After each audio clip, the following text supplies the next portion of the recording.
Brain Candy Podcast, 744. We're here. Brain Candy. We're never going to stop doing this. No, I know. It's like ever. It's important. I know. Because this is the only time I get to talk about anything that I like. It's true, because who else cares about this? Who do you think? Adam's all of our listeners. Right. They're just like us. Hi, guys. How are you? I miss my favorite people. We love you guys. We do need to have a Brain Candy meetup soon. And I have been, did you see how funny that post that I put up was? How you can rent the place where they filmed Interstellar for events. And I was like, what if we did that? And we had the Brain Candy meetup where they filmed Interstellar. And then Susie has to go buy a book called Interstellar. It was sent to me from the publicist. She sent me an email and I'm like, well, I have to read it because that's even funnier. Refuses to watch my favorite movie, greatest movie of all time, but will read the book called Interstellar. You're like tiptoeing around it. It's so great. It's the best, long running gag. It really is. Of my life. It's very funny to me. I do it just to speak to what you said about how we have to do this forever. Whenever I got to go out the other night for a couple hours with Adam without anyone else, we had a drink, and he said, "What do you want to talk about?" It was it felt like a first date because we never get to be alone. And I was like, I have always wanted to get out my Brain Candy notes and just go through them. And he let me.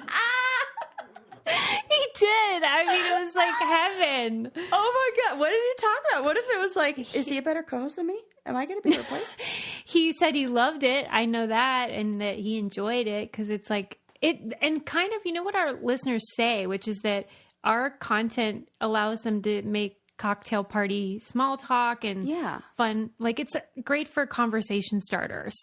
Yeah. And so, of course, it's going to work on a date. Because they are random stories. It'll be like, and it's usually like Eli and I will be driving in the car and be like, do you want to hear about this one thing I'm going to talk about on the podcast? Yeah, and I was trying to do it funny, so I was doing this one where I was like, it was saying whether it's true that you swallow 6 spiders in your lifetime, while you sleep, that urban legend. Yes. And so the article was saying whether it was true or not. And he's like, well, what's the answer? Well, I was like, well, the scientists are basically like, have you met spiders? Because they don't want to go in your mouth when there's hot air in and out. Yeah. And so that he was into it. He was like, that is good to know. I can't believe we were living a lie all that time. So it is a hoot. So I highly recommend using Brain Candy material on a date. Yeah. And just take little notes. Oh, this will be fun to talk about. Yeah, let me think. I've got a whole bunch of little stories here. This was sent to us by our listener, Dawn. Shout out to Dawn. There was a meta-analysis that was done on the efficacy of trigger warnings in content. And we really do think, first of all, what's your take on trigger warnings? How do you feel about them? I've always hated them. I hate them too, actually. Do you? Because I thought you were a big proponent. No, I'm really not. Because you just wanted to be sensitive. I want. Oh, that's actually a good. I don't know when I want the trigger warning because I remember about 2 years ago or so. It was when a new what show was it? Nurse Ratched. It was called Ratched. That can't be right. Yeah. What's the name of the nurse Misery. from One Flew Over the Cuckoo's Nest? Oh, maybe that's that. I thought she was from Misery with Kathy Bates. Yeah. Oh, which I was so mad. The other night I played trivia and that was the question. What was the answer was misery. And I wrote mystery because it auto-corrected and I spelled it wrong. And I spelled misery with a Y and then it auto-corrected it to mystery. And then they gave me the answer wrong. And I was like, I had my hand up when they said misery. I was like, woo! And Jessie, my friend who I played with, she was like, that's not what you put. And I was like, oh my God. That's what I meant! I was so mad. I mean, it wouldn't have changed our score, but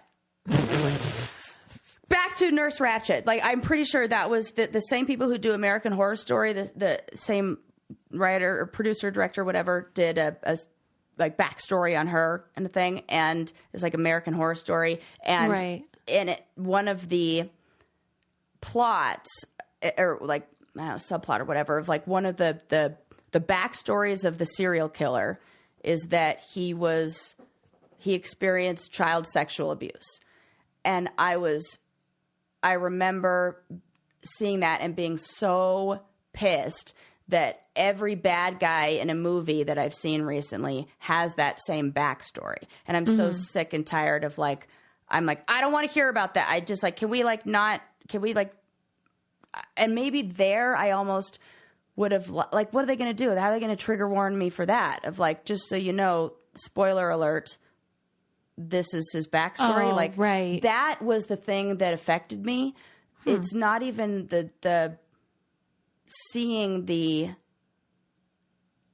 stuff or hearing it. It's more like, I don't know. I don't even know what you'd call that. Like a trigger warning wouldn't help in that situation. So basically, this meta-analysis showed that it has the opposite effect. It actually preps somebody to be more anxious about whatever the topic is. And I feel the same way with that. Like people who see the trigger warning do not then choose to not engage in that content. Yeah. That's the problem, is people see it and then even, especially when they can relate to it, go, oh, now I want to see this. And now that they're prepped and thinking, oh no, this is something that would need a warning and this is going to cause... And the problem isn't with warning them. The problem is that, okay, you've warned them, but now you're offering zero solution. Right. And I mean, you're going to be okay. Like you can turn it off or you can just live your life. Like I don't get what I really do. I do take more of a conservative bent on this type of thing. But this is it. This doesn't, I don't know if it's, conservative almost feels like not the right label to put on it because it's almost like. Well, liberals are the ones that wanted trigger warnings. So that's what I'm saying. I disagreed with that. Yeah, but it almost feels like liberals want that without knowing the science behind it. Yeah, it's like well-intentioned but misguided. Yeah. So I feel like if you have the information and then you still want that, you're being cuckoo crazy. You're being, I don't know what that is. That... To me, it's infantilizing to think that a topic being brought up would be so traumatizing that someone needs to be warned ahead of time. It really infantilizes the person who's about to hear it. And it also doesn't make sense for like a bajillion different reasons, because even the name trigger warning, the things that are actually, as somebody who is a trauma-informed therapist, the things that are triggers are not things that you could predict like that. My trigger was the soundtrack, the intro to, and I had no idea that this was going to happen until it did. The intro music or opening credit music to Star Trek, the TV show. They were running a like rerun thing on it, and I had a full-blown like panic attack and was like, what's happening to me? Oh my God. And I was fully triggered by that. The things that there'll be like smells or sounds or things that are totally like, what are they called? Not like peripheral details. Yeah. Because that is how the brain stores trauma when it's when the amygdala and the hippocampus can't function in the right way, so it stores information different. You're not going to have that. That's not even a helpful. You can't put a trigger warning on everything because there are different things for everyone. Yeah. And what happens? Nothing. They don't just die on the spot. It doesn't actually They just feel uncomfortable. And you know what? That happens. And we should really... This is one of those things where we're like, oh, you're going to be affected, but then we don't provide any sort of solution or help afterwards. What we really need is we need people to learn how to manage difficult emotions. Yeah. That I have seen this like conservative pushback on feelings and emotions and those kind of things being taught in school, where they're like, we're not going to teach about our feeling. We're not going to talk about that. That's just like a lip. Like, this is the exact stuff that would make it so we don't need to have all these trigger warnings things. Everybody needs to become comfortable with having difficult emotions. Okay. Yeah. Come on. I agree with you. Oh yeah. Good. Yeah. I'm just saying, like, I agree that even though my opinion about trigger warnings is in contrast to others, I agree on that. Like, let's learn about feelings. That's all right. It's a human experience. Yes. And if we did more of that, then I think we wouldn't need trigger warnings, because people would be like, nip it in the bud. I'm going to manage. We would have less anxiety. We have less, like, there's this message of like, we shouldn't feel icky. Mm-hmm. We have this like, and everything reinforces this in our society of like easier, faster, get it with no problems. Like everything is supposed to be like easy, and life isn't. Yeah, I got bad news for you. Bad news. Things suck sometimes, and feelings are hard, and we have to learn how to work through those things. But I also have good news, and that is that you can work through your finances on Rocket Money. Shout out to Rocket Money. Shout it out. Recently saved me. I don't know if I said this last time on here. No, I you talked didn't. about it on this Change Everything. So Rocket Money has, you already know that it'll find and cancel your unwanted subscriptions. Super easy breezy. You don't have to be paying for something you don't need. But what it also will do is it will find bills that they believe they can negotiate down for you. So I got a little notification that I already thought I was getting a great deal on my cell phone. And they were like, hey, would you like it to be $10 less a month? And I'm like, yeah. So it took some time. It took a couple weeks. And then I got some updates. They were like, don't worry. We're still working on it. In my mind, I'm like, this is great. They're like, okay, sure. Then I got a email that was like, congratulations. We've now saved you $120 a year. That's so good. $10 a month for 12 months, $120 a year. That's so great. It's so crazy. It is. I was like, yep. And then they take a little percentage of like whatever they saved you. Totally worth it for me. I mean, that is for sure. I saved $120. That's so great. I got to do I did nothing. Right. That's the beauty of it. Rocket Money membership has paid for itself over and over and over and over. There are not that many things that you can get where it really feels like there's value. Like this is like, I'm only paying this much and I'm getting back so much more than that. I can actually see a dollar amount on it. Rocket Money is one of them. It's awesome. I would never make a call to negotiate a bill. I'm never going to do that. Never in a million. I would actually pay you $120 to not have to do that. That's me too. Additional. No, thank you. Yeah. But that Rocket Money will do it for you. It's a personal finance app that finds and cancels your unwanted subscriptions, monitors your spendings, and helps you lower your bills all in one place. Stop wasting money on things you don't use. Cancel your unwanted subscriptions and manage your money the easy way by going to rocketmoney.com/braincandy. That's rocketmoney.com/braincandy. rocketmoney.com/braincandy. Okay, so I know that, it's a little past like the start of school when everybody's excited and talking about this, but this is something that you and I have been like wanting to talk about or talking about, like potentially talking about on the podcast. And that is Bama Rush and the sorority girl world. So I finally watched that documentary, the one that's on... I'm just very interested in this. Netflix. Mm-hmm. Yeah. And Were you glad you watched it? I mean, I'm glad I watched it. I can't say I saw anything surprising or learned anything. I mean, a little bit here and there.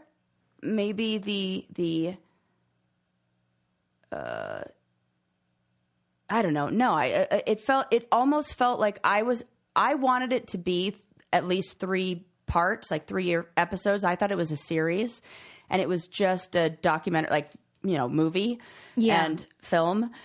And I wanted more. And then what I found kind of, well, maybe this is part of the whole story. Of course it is. It was kind of disappointing is one of the girls dropped out and a lot of it didn't feel like there was a bow on it. Like we didn't get like the last week there, like where everything really happened, because word got around that the documentary was happening and they shut everything down. Like one girl the school really tried. So yeah, I don't know. I feel like I didn't really get what I wanted from it. All right. Well, here's what I need. Because a lot of people probably don't know what it is. What is Bama Rush, period?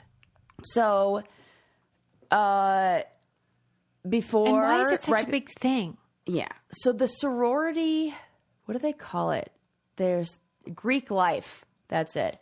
Greek life usually at schools that have a big football team, it seems like. Like those two things go hand in hand.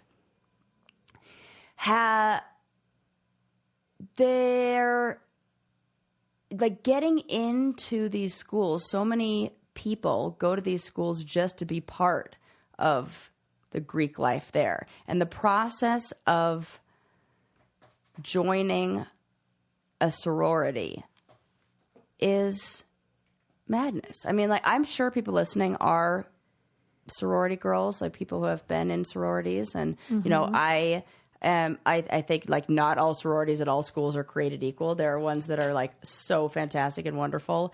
This does not feel like that. Some are like academic focused. Some are charity focused. Central. Charities.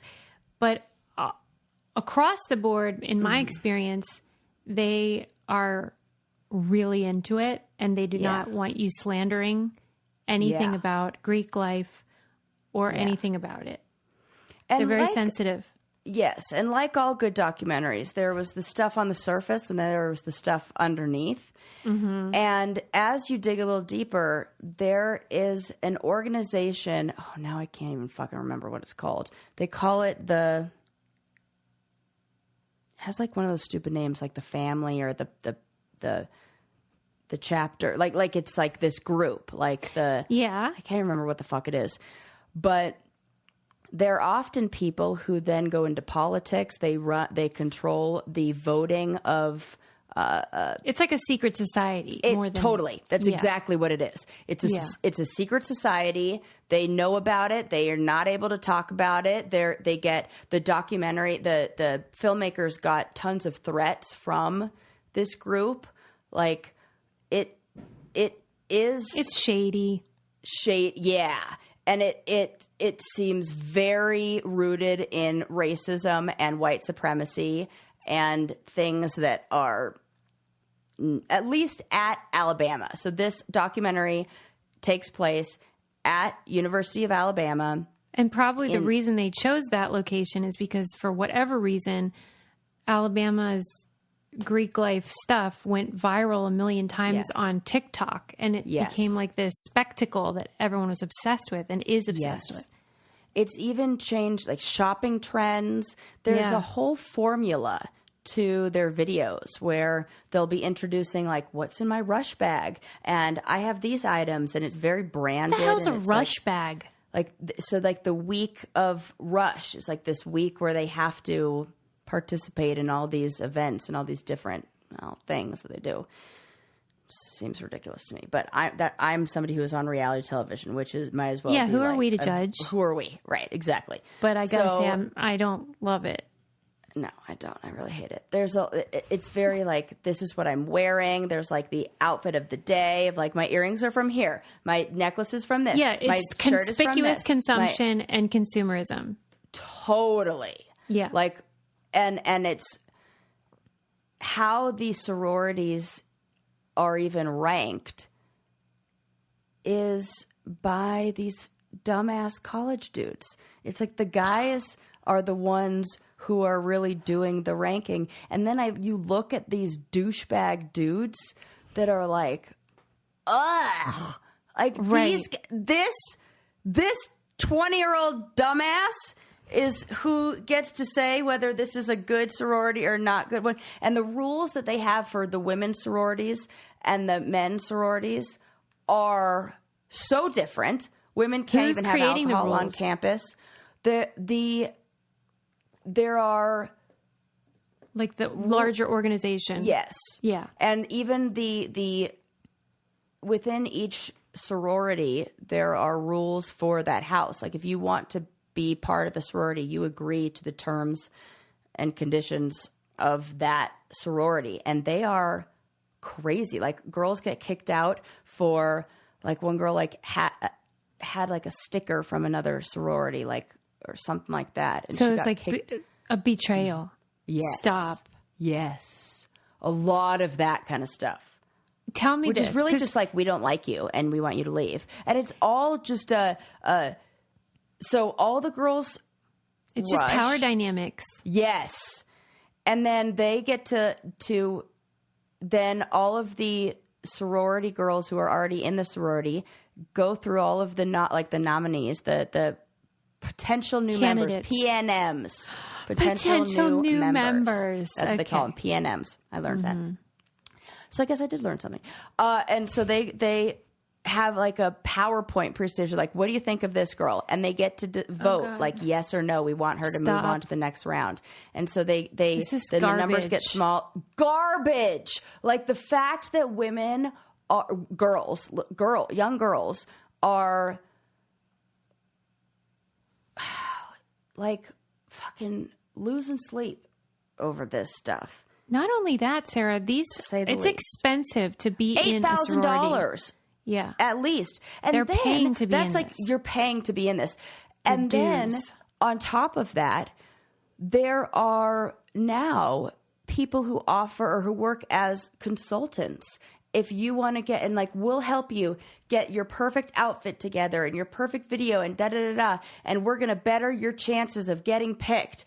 And these consultants charge up to $4,000 we should for their do services. It. I know. We should be consultants. Fuck, we're in the wrong.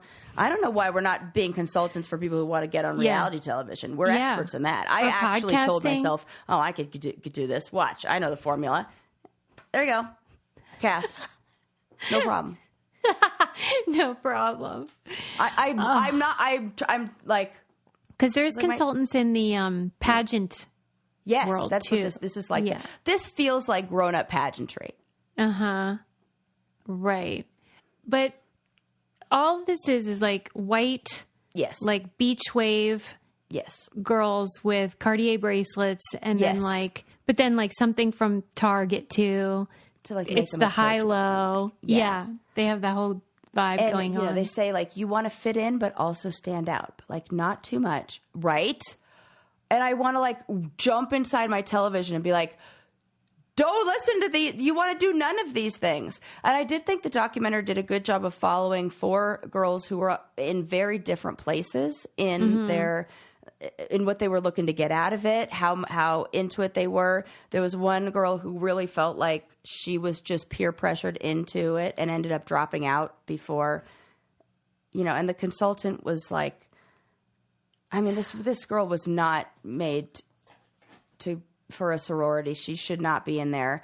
And she had recently lost her father, and she was clearly grieving and looking for connection and family, and this was not the place to find it. And the girls were just like bitches. I think it sounds terrible. If you were in a sorority or whatever and it was great for you, I'm happy for you. But I bet you didn't go to University of Alabama. It sounds like my idea of hell, like a fresh hell. Yeah. I would not I wouldn't do it for money, let alone pay to be in it. Right. It sounds not. Were there any people of color in this documentary? Yeah. Well, the one girl who dropped out, she was, her father was black and her mom's white.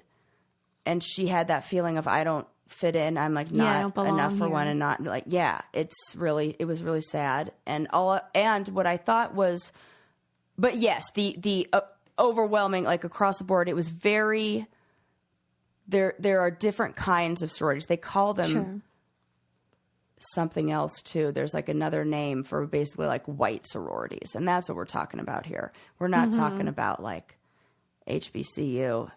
No. Yeah. It's a totally different thing. Totally different. This is like, it feels really disgusting. But I thought what I thought was interesting that the documentary did a very good job of showing was how riddled with anxiety and depression and low self-esteem.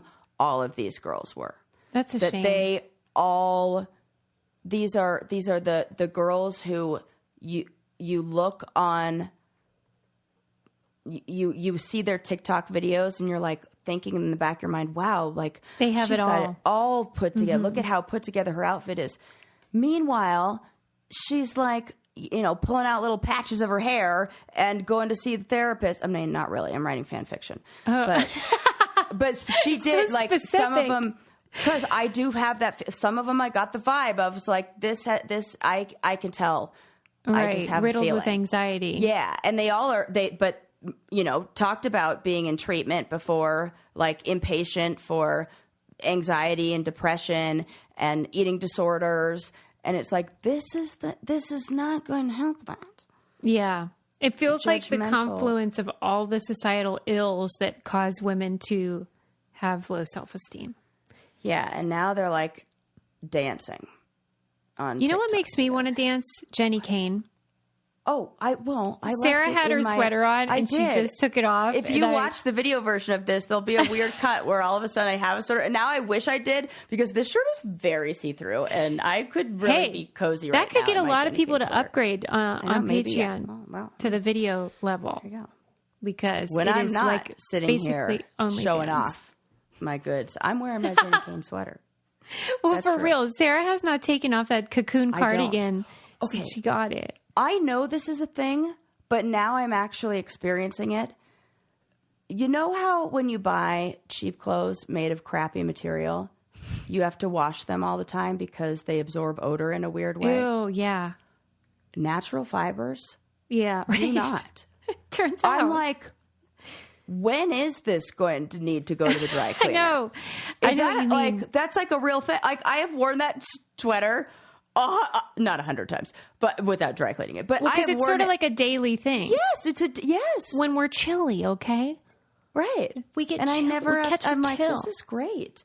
It's such high quality. Their clothes are super high quality. It's the capsule collection. It's the timeless pieces, the stuff you wear over and over and over again, and they still look and feel so new. They even have home essentials, which Oh my God, are they gorgeous? Nervous to even peruse. Susie. I know. It's not good, is it? We're going to be you'll be going on a remodeling your spree. patio. Yeah. Everything they make is so nice, and we can't say enough about it. Stylish, beautiful, luxury pieces that are affordable. Find your forever pieces at jennykane.com. Our listeners get 15% off your first order when you use code BRAINCANDY at checkout. That's 15% off your first order. JENNIKAYNE.com. Promo code BRAINCANDY.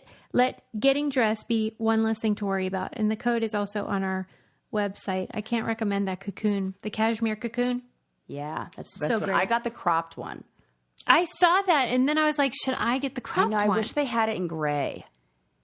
Oh, the crop doesn't come in gray. Yeah, they have it. I know, and I'm already. That's what I need. All right, suggestion box, Jenny Kane. Yeah, I'm first one in line to buy that. Take my money.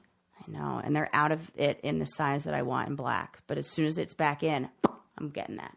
I love it. It's therapist sweater season. I saw a funny meme that was a therapist opening their closet, and it's like fall, like therapist when it's fall, and it's just all sweaters, and the therapist, like the person has like such a huge smile on their face. I'm like, we love it. I mean, but yeah, we're wearing sweaters year round. Okay, so there's a seedy underbelly that I want to know more about. Right, like, that's what left you wanting I needed more like in depth, like expose. Like I want. But there's so much money in it. There's so many like legacy, like, generations that have been in this and just dumping money into. Well, and it extends beyond university level. Yes. Like after you graduate, these people help you get jobs. Like if you're a sister or brother in this group, then you like do favors for each other. Yeah. It's a whole thing. For forever. Right. So you're paying to like... And it's that, that's what the consultants are saying. They're like, we charge this fee because this is like how you meet your spouse. This is how you. It's like how you feel about Rocket Money. They feel about the consultant. Yeah, like it's worth it. Yeah, they're like, oh, are you kidding me? Why wouldn't I? I'm going to be getting my money back later. Yes, that is exactly what they're doing. But they don't have to. I don't have to sell my soul. Yeah, or wear all pink, which like the dance moves and It's all like hyper femininity. Yeah, and I can't get over the fact that it's college guys who are like. Have you met college guys? Like you're letting these guys animals dictate like. Yeah, Brock Turner over there is going to pick out who's the best. Okay. But I see these parties, like videos of the parties that they throw and stuff like that. It's exactly how you see it in the movies is what it really is like. And it wasn't like that when I was I hate to be like, when I was in college. But you mean like Animal House type stuff?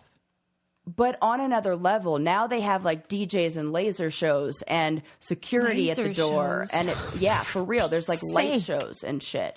Like it looks like a club. Like it's insane. The college party scene. It's on another level. It's not just beer pong anymore. No, it's not. Mm-hmm. And it just looks very... I'm glad you watched it so I don't have to. Yeah. And here's the thing. People aren't going to like this. I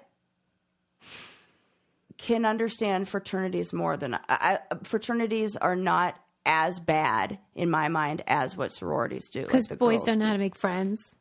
So they have to have like an organization. Yeah. And they actually benefit on that and use it, whereas women tend to tear each other down that way. Like, oh man, people are not going to like this. Like I've seen more cattiness and hurt feelings with people in sororities, and I've seen more like togetherness and. Well, I've seen more rapists and death from alcohol intoxication. That's from true. The men, so 100%. Oh yeah, women aren't doing that. It's a different kind of hazing. You know how, like, when the fraternity brothers get drunk, then if one of them's, like, super drunk, they do that thing where they put a football on their back so they don't roll over and die on their own vomit. It's, like, this code of ethics, and it's, like, the most disgusting caveman. Oh, my God. Like, what? We put a football on his back. So we checked like, up box. his shirt, you know? Yeah, no, I get it. I just think that's disgusting. And, like, that's what I'm saying. It's a very dangerous time, like, that back to school, because for a lot of kids it's the first time away from home. I know, the first time that's without parent supervision. Me.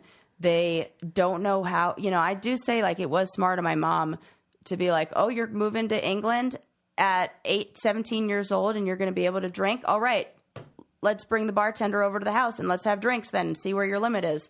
And she did that for me. She invited her friend over who is a celebrity chef, which was very fun. My first experience like really drinking was with the celebrity chef making cocktails.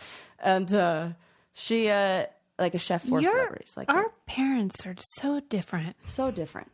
So very different. Yes. And she was like, she's like, you need to know where your limit is. And I knew that 2.5 drinks is when I started feeling not okay.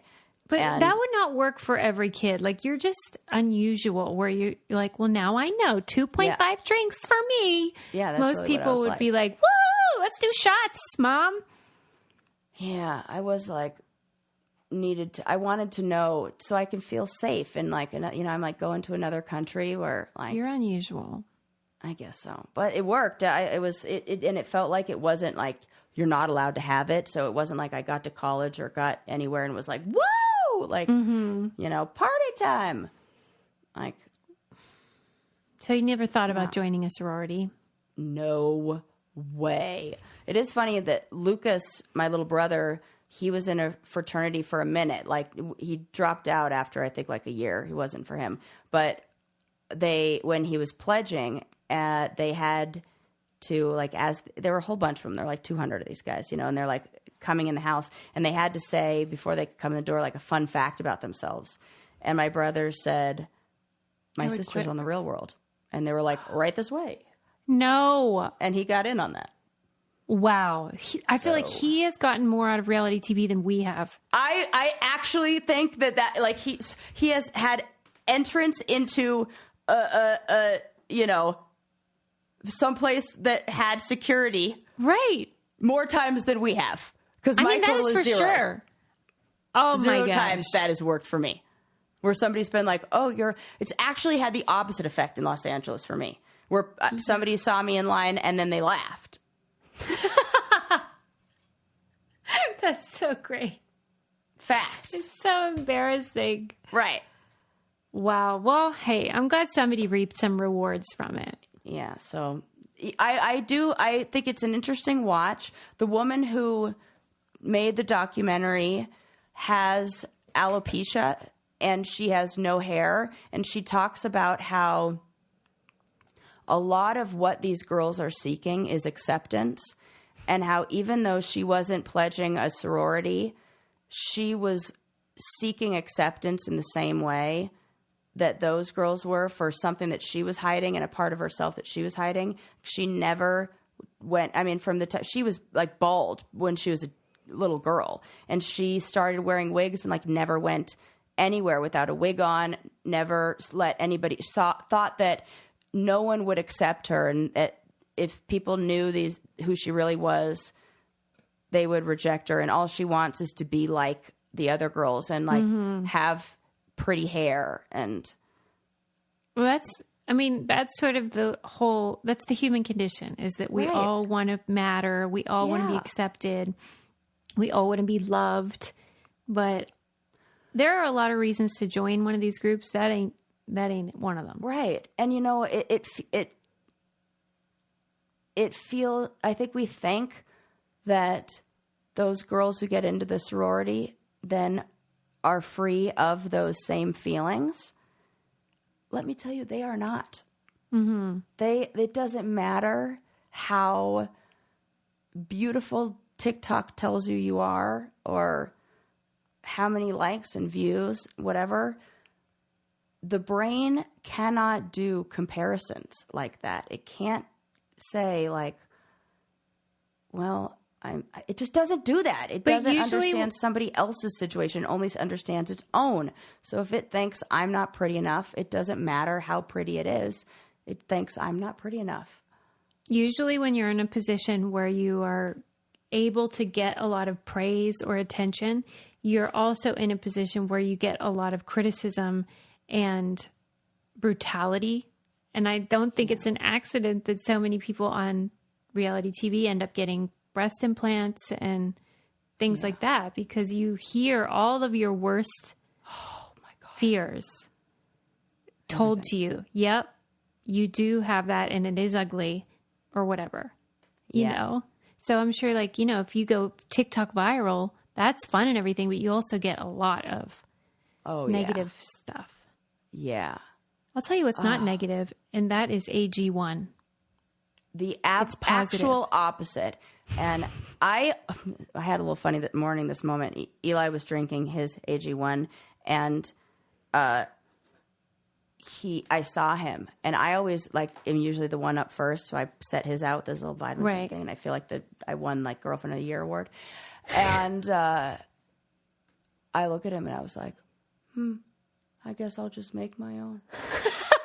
He didn't put one out for you? No. And then he's like, okay. And then he made it for me and everything. But I definitely did. I was like, I guess we're here. I guess you don't make it for me anymore. Honeymoon's over.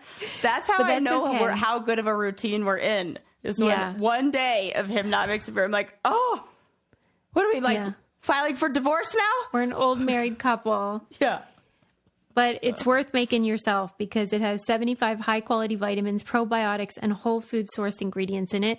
Somebody slid into our DMs and said, real talk, is it really good, or is this all just baloney? Which I always crack up when people do that to me, because they just want to know for sure. They're like, it's a sponsor, so maybe you have to say that or whatever.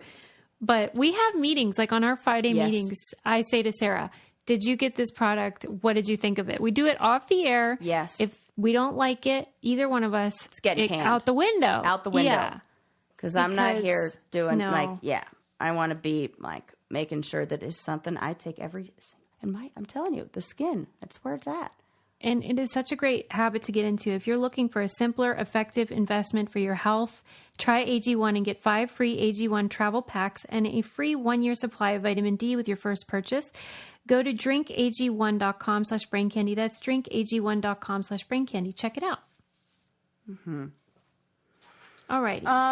It's the whole crazy world. So watch it. I want more. I'm not satisfied. I feel like there needs to be more. And I think the thing I think is the most bizarre, I think it's fine when well, actually, no, it's all terrible. Don't watch any of those TikTok girls doing all their Rush stuff. No, yeah, but I think it's very bizarre when older women, like adult women, get obsessed with it. They're watching it? I saw, yeah. What is that about? I don't know. I think it's maybe ones who were in it before, and there's some good old days kind of thing where it's nostalgia. Oh my God, I remember that. Yeah, that. But it's just why are you move on, lady. With teenagers talking about where they got their earrings. Ugh, weird. No, okay, this is kind of in the same theme, sort of. Have you been seeing these trends? We'll call them girl trends, like girl dinner. Yes. Or girl math. I don't see them. I read about them. I never am actually involved in the culture because I'm an outsider, but I read about it. What have you seen or what have you read? Well, specifically with girl dinner, just how there's this weird thing where girls on TikTok and stuff will post this plate of little bits of cheese and crackers and olives and stuff. It's like a mini charcuterie kind of cheese plate, and then say that that's their girl dinner. And then there's I always will say I could very much, as a woman who's lived alone for a long time, I very much related. Girl dinner is whatever I love you got snacks. in the fridge. I get it. Yeah, and one video made a good point where they said, "This is what happens when we have when we're in a relationship or when you date. There's actually a meal that you make, and it becomes more of a structured part of your day, where we're just you're just whatever you got, surviving weird shit in the pantry. I don't understand why it's girl specific, and I don't understand. This is the part that where I thought maybe some of the things that you and I read would overlap, because I read in the Washington Post this article called "Girl." Was it the Washington Post one? Yes. No, hang on. Let me get the right name.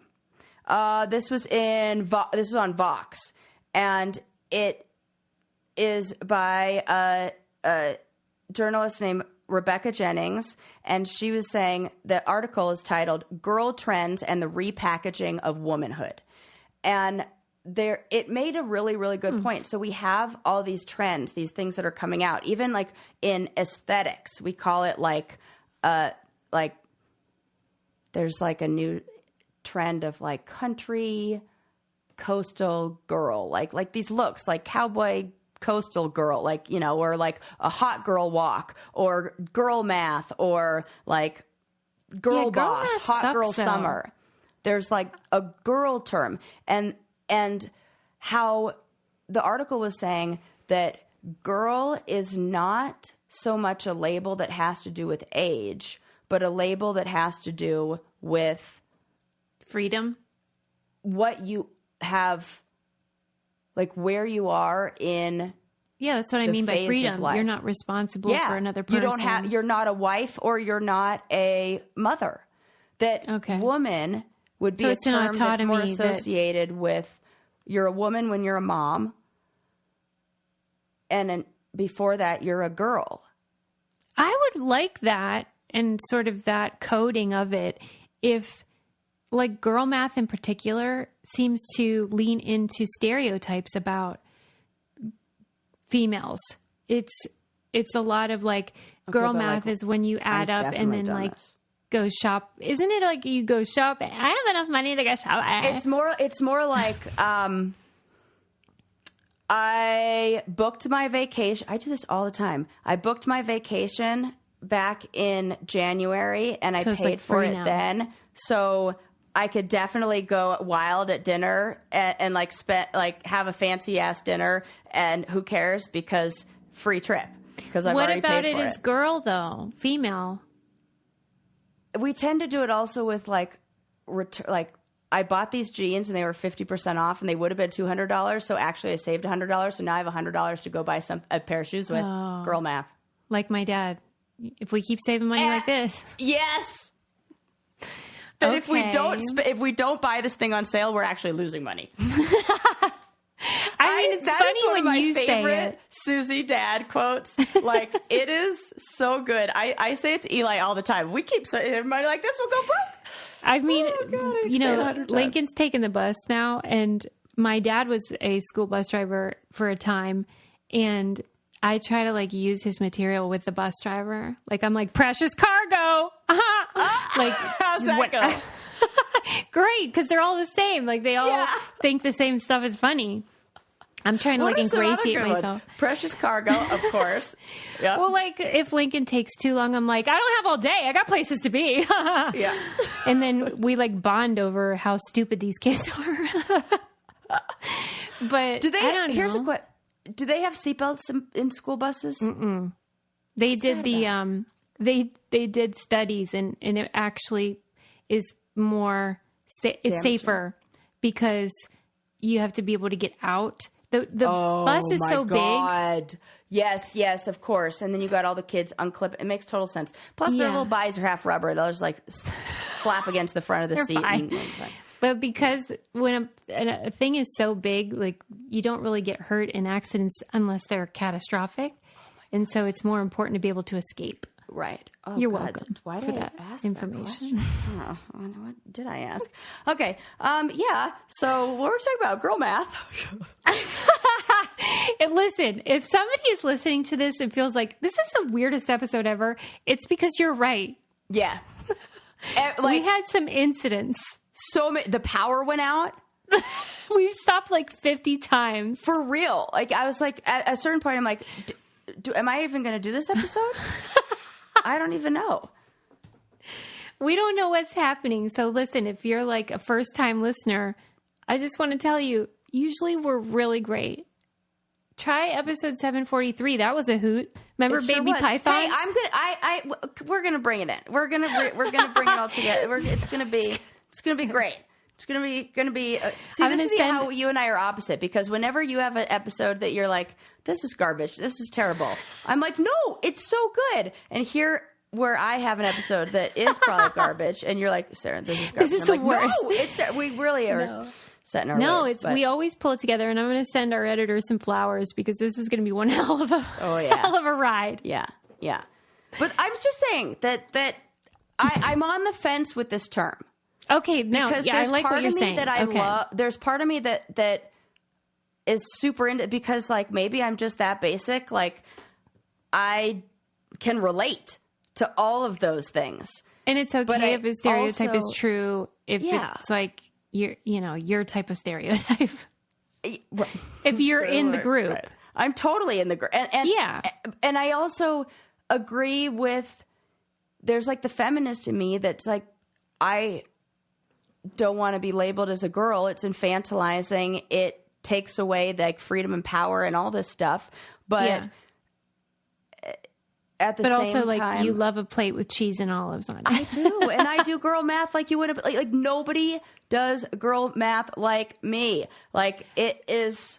Have you seen any of these videos though where men do it, like make it? Well, this is that when men try to adopt it, or the other things is like men are like, oh, I'm making girl dinner. I'm like, nope, that's a meal. Okay. You had to cook.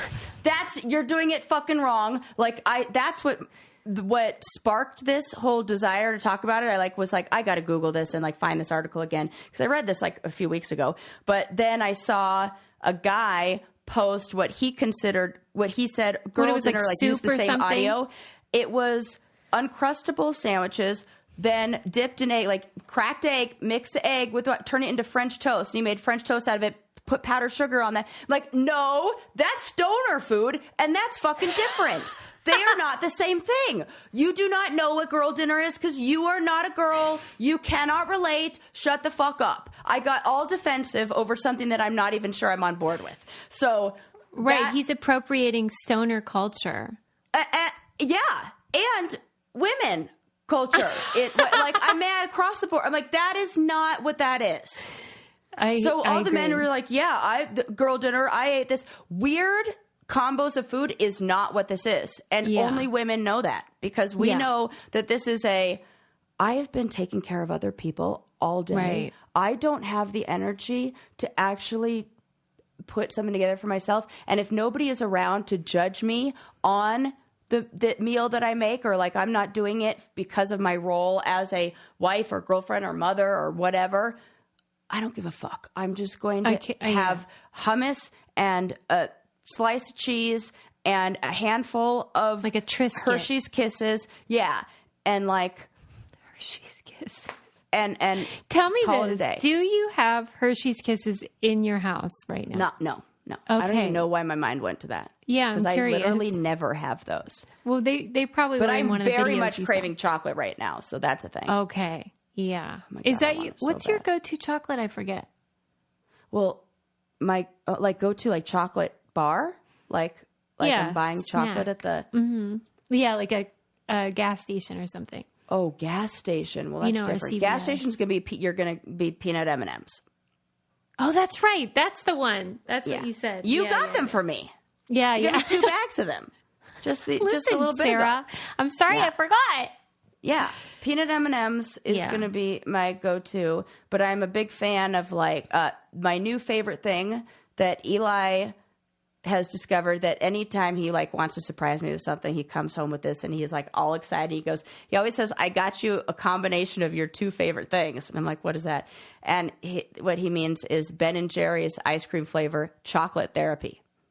What's chocolate therapy? It's like chocolate ice cream with chocolate brownies inside and probably something else chocolate. It's so good. And I think he was like, because, you love chocolate, you love therapy. That is so cute. Okay. It's very nice. So he always comes home with it. It's like chocolate therapy. And I can't find it at the grocery store and only he can. So it's there you go. So Does he ever cheat on his keto diet? Oh, yeah. He's it's the best. He's not a crazy person about it. And anytime, he's like on and off and what, it's easy. Yeah, he's a human That's being. why I could give him a hard time and make fun of him about it, because it's actually not a problem. And if it were, then I wouldn't. Okay. So I'm always like, oh, this again. Meanwhile, he's like, Sarah, you have a loaf of bread right there. What's the problem? I'll tell you what is a problem, and that is how bad my Portuguese has gotten over time. Oh. And as a result, I signed up for Babbel, language learning, and I am so enjoying it. It does hit different now that I don't have to do it for school. Oh, because now it's like your choice to do it. It's fun. You're doing it to expand your own mind. And and I feel like I don't know, I just have more joy about it. And then, we talk about visiting Brazil again. And I think it would be fun as a full woman who is not so insecure and self-conscious to actually converse with locals and try my hand at it. So and they're going to be so nice. You're going to be, and now you can be really confident about your pronunciation and things like that, thanks to that little trick thing on Babbel. Right. Yeah, it has some sort of magic technology where you say the words and it tells you if you're saying them right, which to me is so helpful. What if you were learning it wrong, right? And then your embarrassment. I had a fear when I was traveling in where did I go? Croatia, that our first taxi driver, we asked him, how do you say these few words? And it wasn't until I heard those words being said around town that I felt confident enough to say it, because I was like, what if he's tricking me? And what if he's like, haha, jokes on the stupid American. I'm going to tell him how to say doo-doo face. And, I had to double check. But if I had Babbel, no problem. Yes, this is empowering. And I love that the courses are led by, native speakers, and they help you learn real life conversation skills, not some dumb words you're never going to use. This is like, if you go there, this is useful language. Conversational. And we'll put you ready to go. Real conversations. Here's a special limited time deal for our listeners to get you started right now. Get 55% off your Babbel subscription. Only for our listeners at babbel.com/braincandy. Get 55% off at babbel.com/braincandy, spelled BABBEL.com/braincandy. Rules and restrictions may apply. I couldn't believe it. I was telling Lincoln about it. And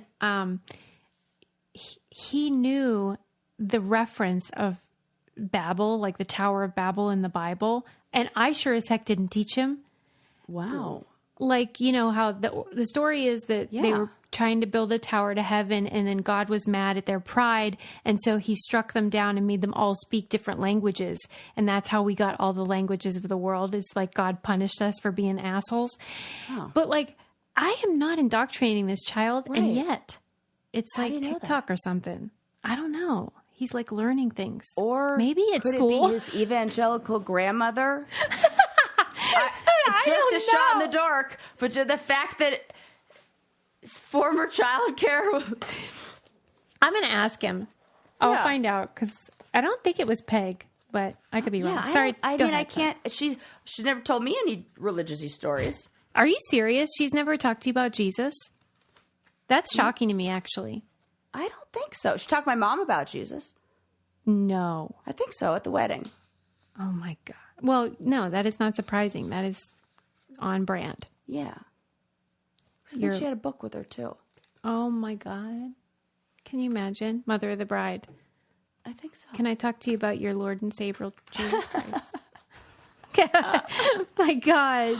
Oh. You know the woman who, that comedian who did the audio 100 tampons that I love so much? Yeah. She has a new hit? Has a tour, and it's called Evangelical.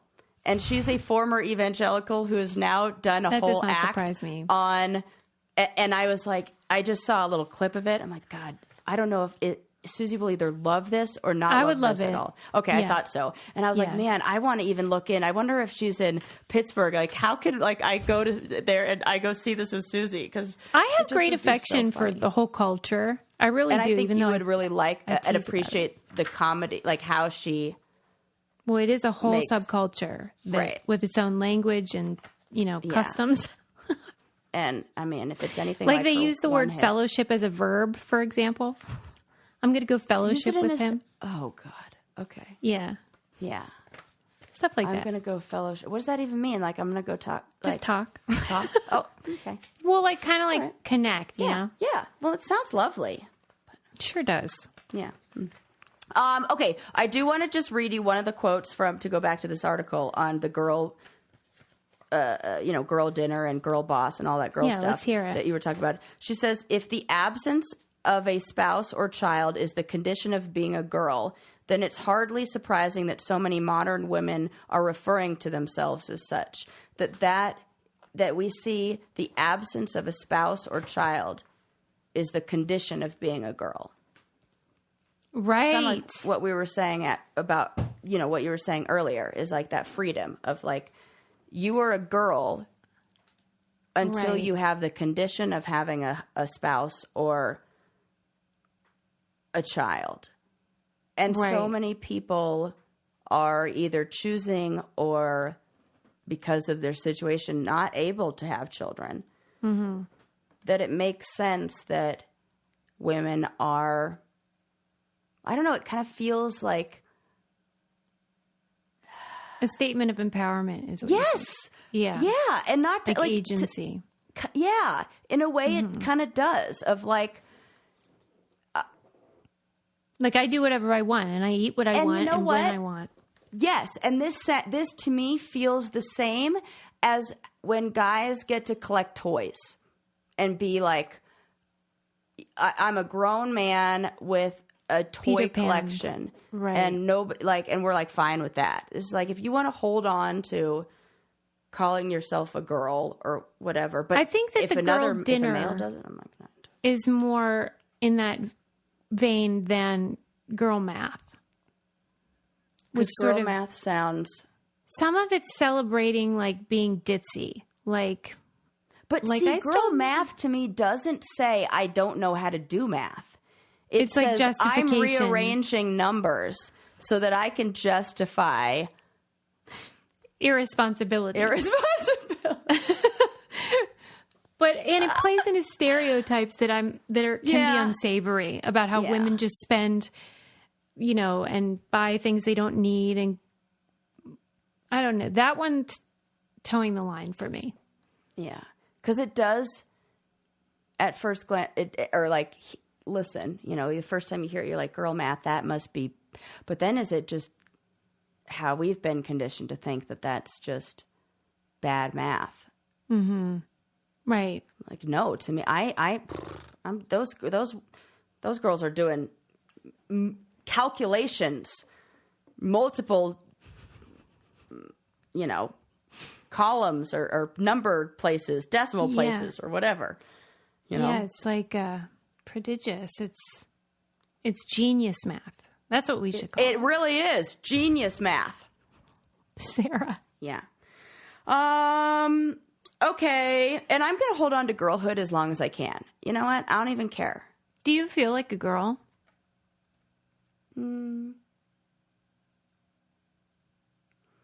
Well, I was making a stink about something the other day, and Eli was like, my brothers were there, and Eli was like, I am dating a child. This is a child. I was in the car, and I was like complaining about something, and I'm like, I hate this.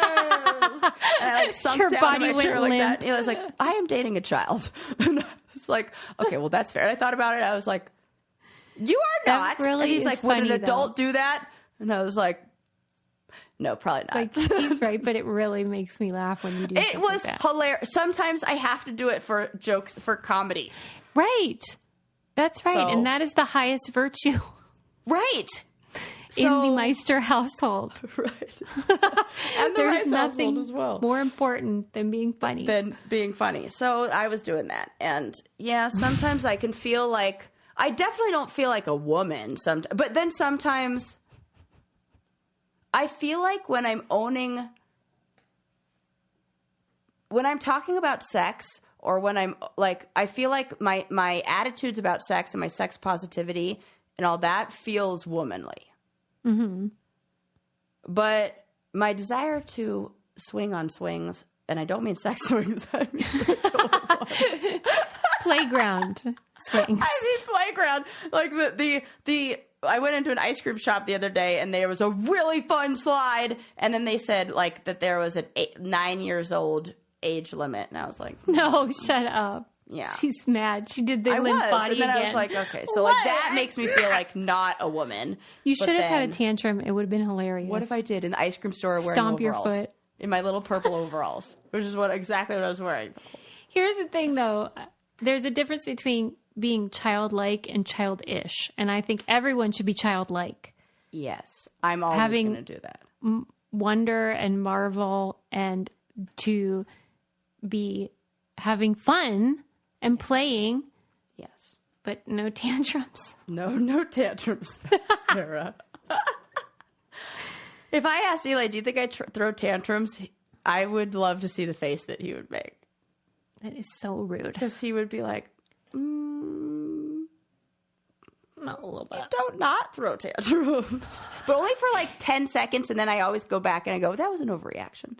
I apologize for that. You know what? I threw a tantrum one time when I didn't have my kitsch pillowcase on my pillow. I would also throw a temper tantrum over that. Right? Because that is the only pillowcase for me.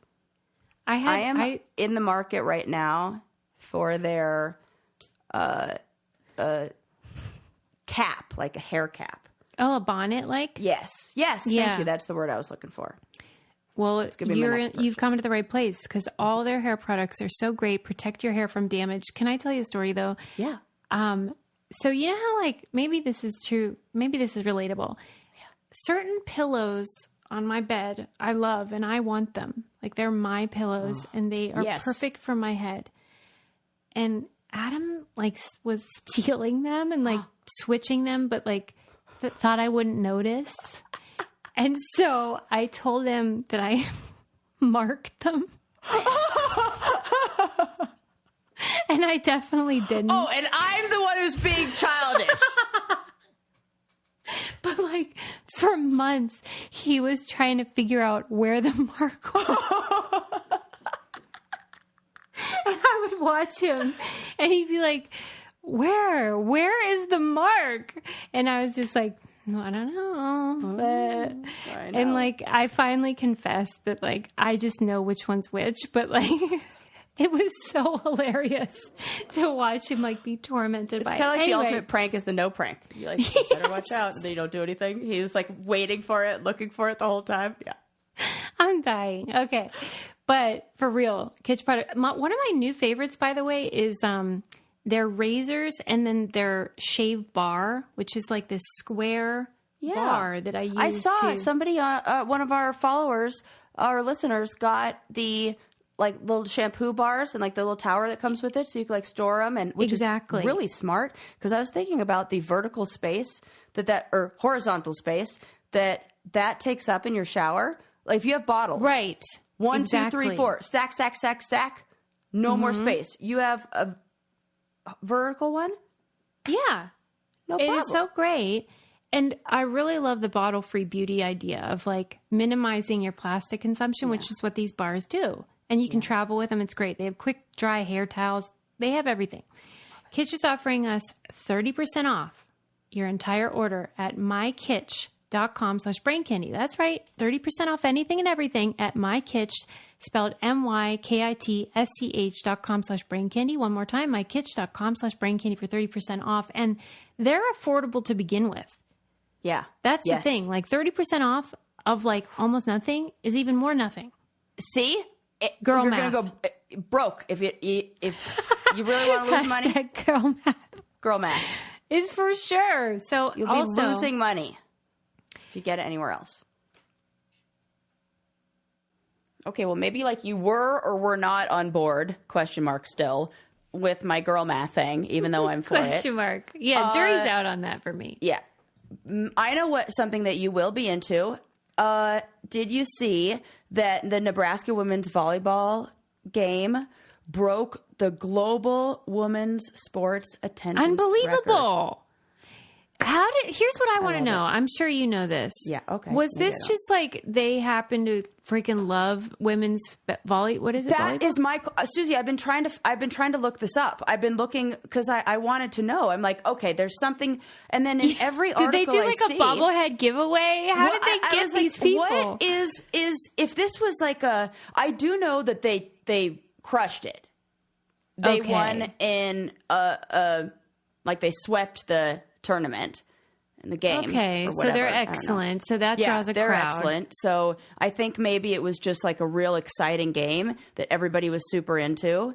And yeah, look, it was something I read made me think that they had made this like plan and they were like, you know what, we're going to make this huge. Oh, I hope so. Yeah. I hope that's what it is.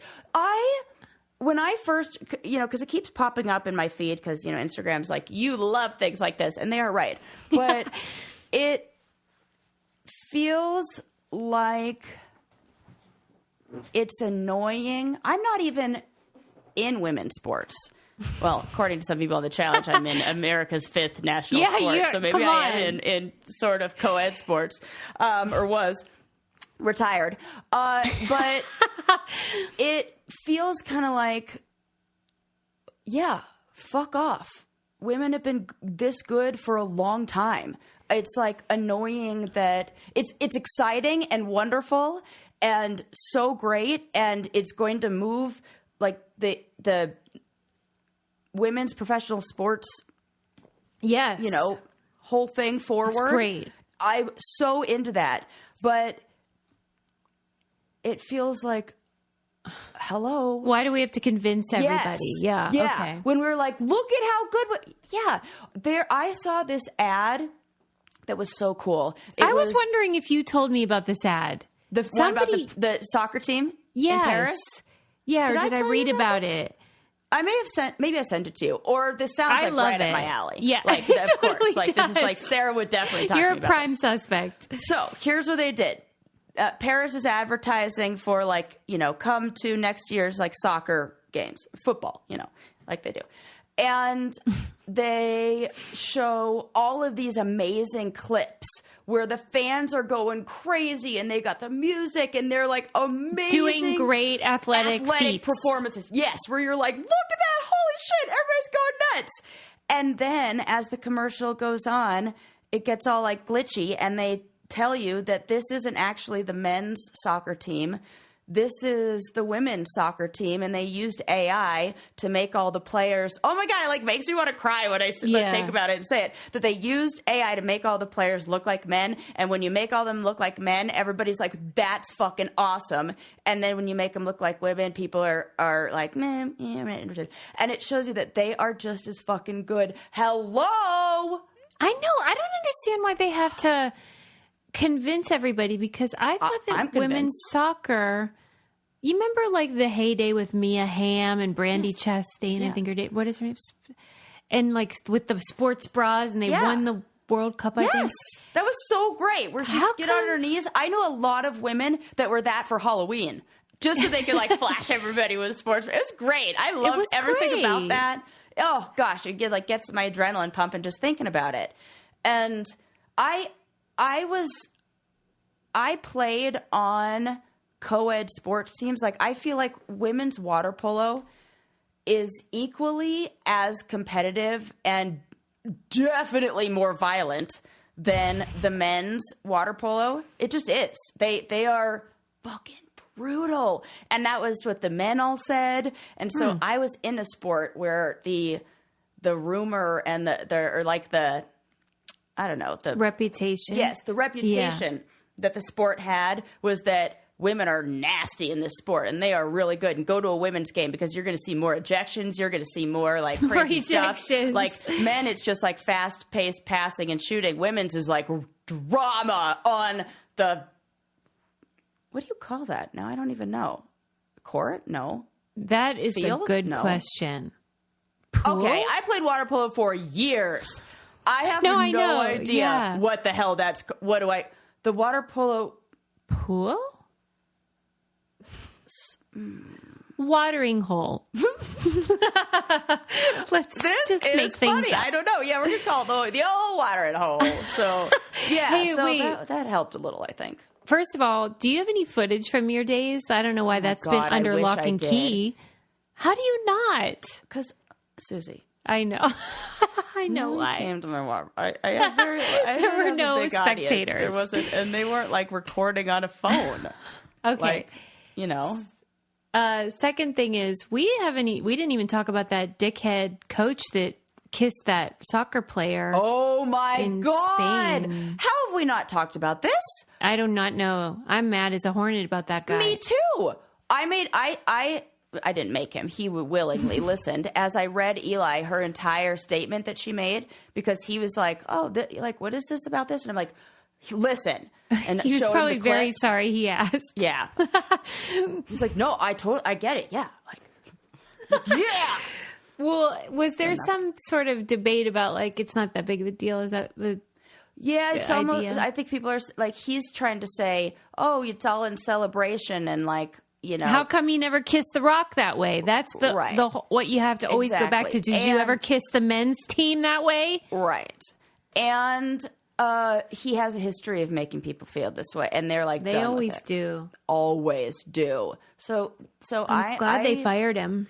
Oh, good. I didn't know if they did or not. But my God, it took a lot. Yeah, it did. I just think the fucking excuse of I just won the World Cup, so. But that's why I say, would you ever kiss the men's team that way? Because if it's just this jubilant, victorious explosion of effervescence, then that would extend to male players, and it sure doesn't. I will say there's a lot of male ass slapping in all sports, and I'm here for it. All right. Well, then that could be the argument. Okay, ass slapping, that just happens. Things happen. I'm here for ass slapping. Can we say no more lip to lip kisses? Please. And more ass slapping? Yeah, let's do that. Let's a compromise. I, Sarah Rice, consent to ass slapping by my teammates should I ever be on a team with anybody listening. You know, we've said in a regulated sporting event. Just so we know, I have to be aware that I'm playing in this game. No, just running up to me on the street, slapping my parameters? ass. Like, do you need to have won or done a good play? No, good game. No, even like an encouragement. There's a different kind of smack for go get him, and then like if it's just like could be better next time. Oh, like yeah, encouragement, okay. Tap, like. Okay. Am I the only one? I see this. Is this just normalized because? I think everyone would be okay. This wouldn't be an issue if he had done that. I don't think. If he had, yeah, I don't think so either. Would it? I don't know now. Well, maybe he is a dickhead. Yeah. But that's why I said I, Sarah Rice, consent. I wanted to get specific so everybody knew I was not just saying this as a sweeping statement for all women out there or men. Mm-hmm. Yeah, all right. Fair enough. I mean, remember how we said this episode is like 7 parts because there were so many problems? I kept thinking it keeps getting weirder and I'm loving it. Yeah. This is great. I never thought you would consent to more ass slapping by the end of this. Really? Would you not think that? I wouldn't, Sarah. No, because you know what? Slippery slope, I think. Well, listen, that's why I said, I was very specific and said, if I am playing on a sports team with you in an organized, what about on the challenge? Fashion, that if you're on my team and you're my teammate, oh, fuck yeah, slap that ass. Okay. Jordan, I'm sure Jordan did. Jordan from my partner on X's too. Yeah. He definitely would like, even Johnny like picked me up. I'm all into like the, camaraderie. Yeah. Camaraderie handsiness. Yeah. Okay, great. I'm glad we settled that. But no kissing, no kisses right? on the lips. Right. But, Tom. Don't grab my face and kiss it. Ew, no. That's what made me mad is that image of him doing that. Yeah. I feels like the video, you know why? Oh, you know what it feels kind of like? The same way somebody would kiss the Stanley Cup or like kiss a trophy. And it almost feels like I own this thing or like you did this. Ew. I don't know. It feels like that. Like, this is mine, and I'm so excited that my thing did this.